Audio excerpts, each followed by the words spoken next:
नमस्कार दोस्तों। Trade with China श्रैंक्स इन 2020। यहाँ पे एक अभी कल मतलब एक न्यूज आई है कि जो चाइना के साथ जो ट्रेड होता था उसमें कुछ गिरावट आई है। तो इसमें बहुत भी रीजन हो सकते हैं, क्योंकि गवर्नमेंट ऑफ इंडिया ने चाइना के बहुत सारे ऐप्स बैन कर दिए। वहाँ से जो इंपोर्ट था इंडिया में उसमें कमी लाई गई है। तो इस वीडियो में आप लोग बहुत कुछ आप लोगों को जानने मिलेगा। तो बिना देर किए हुए मैं ए के पांडे आप लोगों का नॉलेज यू मस्ट नो पे वेलकम करता हूँ। तो वीडियो को स्टार्ट करते हैं। देखो, यहाँ पे क्या हुआ है कि India export to China jump 16%। India जो हालांकि जो उनका जो ट्रेड था इंडिया और चाइना के बीच में वो बहुत काफी हद तक कम हुआ है, लेकिन इंडिया का जो एक्सपोर्ट है वो चाइना में वो 16% बढ़ा हुआ है। वो अभी जाकर मतलब पहली बार 20.86 बिलियन डॉलर तक पहुंच गया है। ये 2016-17 से अभी तक सबसे ज्यादा ये बैठा हुआ है। देखो, जो ट्रेड डेफिसिट है, ट्रेड डेफिसिट क्या होता है कि मानो कि भाई एक कंपनी ए, मानो एक देश ए है, दूसरा देश बी है। एक देश ए ने भाई बी को 20 रुपए का सामान दिया है ना, और जो बी है उस पहले वाले देश को 5 रुपए का सामान दिया। तो जो ट्रेड डेफिसिट है दूसरे वाले देश का, जिसने 5 रुपए का सामान दिया, उसे कितना हो रहा है? 15 रुपए का हो रहा है। तो वही चीज यहाँ पे भी है कि जो ट्रेड डेफिसिट है, क्योंकि जो चाइना है वो इंडिया को ज्यादा इंपोर्ट करता है, और जो जब इंडिया एक्सपोर्ट करता है यहाँ से अपने सामान को, तो बहुत सारी टैरिफ टैरिफ बैरिकेड लगाता है कि आपका ये क्वालिटी सही नहीं है, आपकी ये चीज नहीं सही है। तो वही जो ट्रेड डेफिसिट था वो भी इस टाइम पे 2020 में मतलब 45.8 बिलियन पे पहुंच गया है, जबकि लास्ट ईयर 48.66 बिलियन था, और 2018 में 53.56 बिलियन था, और 2017 में 63 बिलियन था। द हिंदू का एक आर्टिकल भी है अभी, कल का एक आर्टिकल आया है कि trade with China ranks in 2020 deficit at 5 year low. देखो, यहाँ पे एक रिपोर्ट है, ये चाइना की एक मतलब पीएलए से संबंधित, एक मतलब गवर्नमेंट से संबंधित एक एजेंसी है ना, general administration of customs, GAC. इन्होंने बताया है कि जो बाइलेटरल ट्रेड था वो 5.6% गिर गया है और पहुंच गया है 87.6 बिलियन डॉलर के करीब। मतलब यहाँ पे अभी जो ट्रेड चल रहा है वो 86.6 बिलियन के करीब हो रहा है। और जो इंडिया का एक्सपोर्ट था, हालांकि वह बढ़ा है, वह 20.86 बिलियन के करीब पहुंच गया है इस फाइनेंशियल ईयर में। जबकि जो पिछला फाइनेंशियल ईयर था, लास्ट फाइनेंशियल ईयर, उसमें जो एक्सपोर्ट था इंडिया का वो 16.6 बिलियन डॉलर था। और जो इंडिया है वो इंपोर्ट करता है, जो चाइना से जो इंपोर्ट करता है उसमें गिरावट आई है। उसमें गिरावट आई है 10.8% से गिरकर ये पहुंच गया है 66.7 बिलियन, और ये 2016 से पहली बार हुआ है। देखो यहाँ पे जो चीजें चाइना जो है जो इंडिया को है, उसमें वॉचेज हैं, म्यूजिकल इंस्ट्रूमेंट्स हैं, टॉयज हैं, स्पोर्ट्स हैं, गुड्स, फर्नीचर, मैट्रेस, गद्दा जिसे बोलते हैं ना, plastics, electronic machinery, electronic equipment, chemical, iron, steel है ना, फर्टिलाइजर, मिनरल्स, फ्यूल, मेटल्स, बहुत सारी चीजें होती हैं।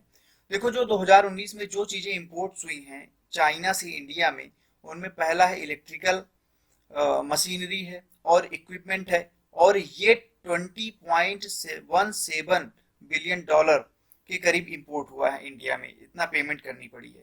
दूसरा है ऑर्गेनिक केमिकल है, जिसमें इंडिया ने इंपोर्ट किया है। इसके लिए 8.3 बिलियन डॉलर की जरूरत थी, और फर्टिलाइजर में 1.7 बिलियन डॉलर की जरूरत थी। ये तो कुछ है, और भी बहुत सारी चीजें हैं।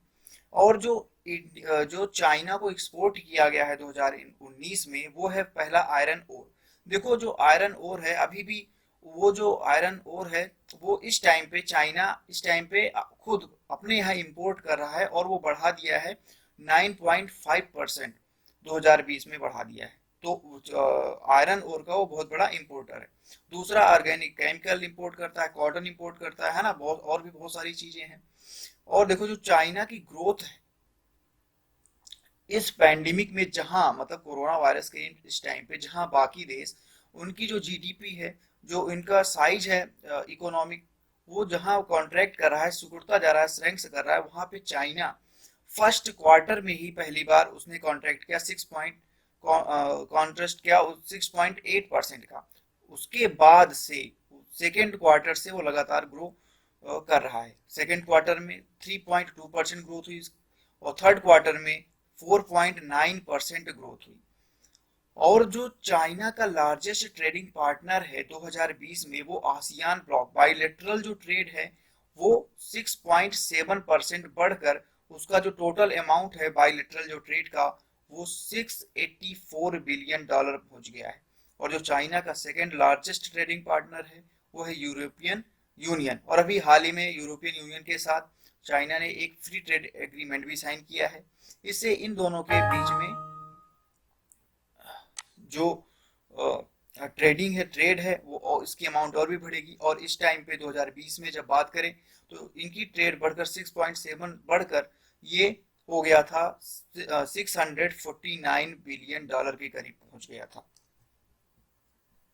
यदि चाइना की एफडीआई की बात करें तो इस साल डिक्रीज हो गया है कितना, वो 163.78 मिलियन इन 2019 फ्रॉम, और जबकि पिछले साल चाइना ने $229 मिलियन का इन्वेस्टमेंट किया था। इसकी एक वजह भी है कि अप्रैल में गवर्नमेंट ने इस कोरोना वायरस के चलते, जब यहाँ पे इंडियन जो डोमेस्टिक फर्म्स थी है ना, जो डोमेस्टिक कंपनियां हैं, जब ये उतना ग्रो नहीं कर पा रही थी, तो इस टाइम पे गवर्नमेंट ने कहा था कि जितने भी हमारे बॉर्डर से जितने भी देश लगते हैं उनकी जो एफडीआई होगा, उनकी मॉनिटरिंग इंडियन गवर्नमेंट करेगी, फिर उसको आगे प्रोसेस किया जाएगा।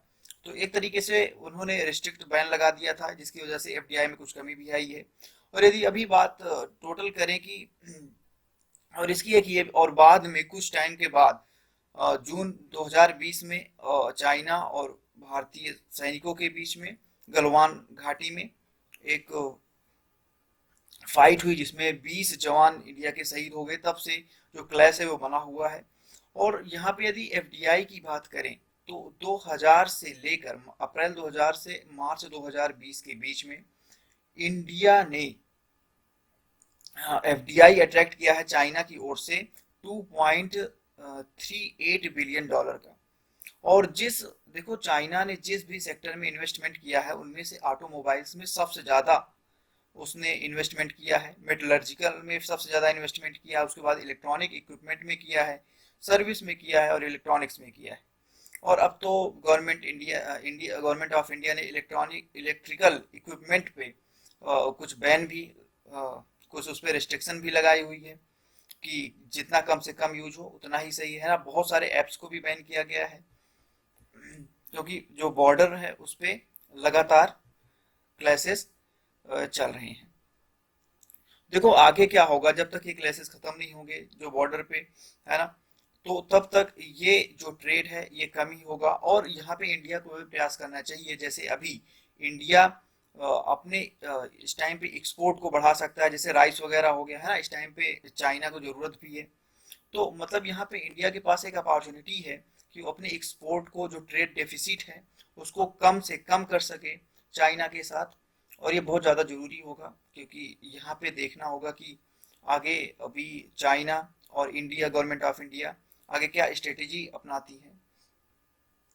तो यहाँ पे अभी ट्रेड डेफिसिट इंडिया के पास बहुत कह सकते हैं कि काफ़ी हद तक ज़्यादा है, इसको कम करने की ज़रूरत है। इसके लिए हमें जो इंडिया की जो डोमेस्टिक फर्म्स है, जो डोमेस्टिक कंपनियां हैं, इनको हमें ग्रो करने की बहुत ज़्यादा ज़रूरत है और इनमें इन्वेस्टमेंट की ज़रूरत है। इनको ग्रो करने के लिए जितनी भी ये ग्रोथ करेंगी उतनी ही ज़्यादा इंडिया की ग्रोथ होगी। और इसमें और ये जब ग्रो करेंगी है ना, फिर मल्टीलेटरल कंपनी के साथ साझा भी करेंगी। तो देखते हैं आगे क्या होता है, जो भी अपडेट होगा वो हम आप लोगों को आगे करते रहेंगे। और यदि आप इस चैनल पर नए आए हैं तो आप इसको सब्सक्राइब जरूर कीजिए क्योंकि आप लोगों के सपोर्ट से ही इस पे और भी करंट टॉपिक पे वीडियो जो है आती रहेंगी, है ना। तो आशा करता हूँ आप लोगों को पसंद आया होगा। God bless you. बहुत बहुत धन्यवाद। Thank you.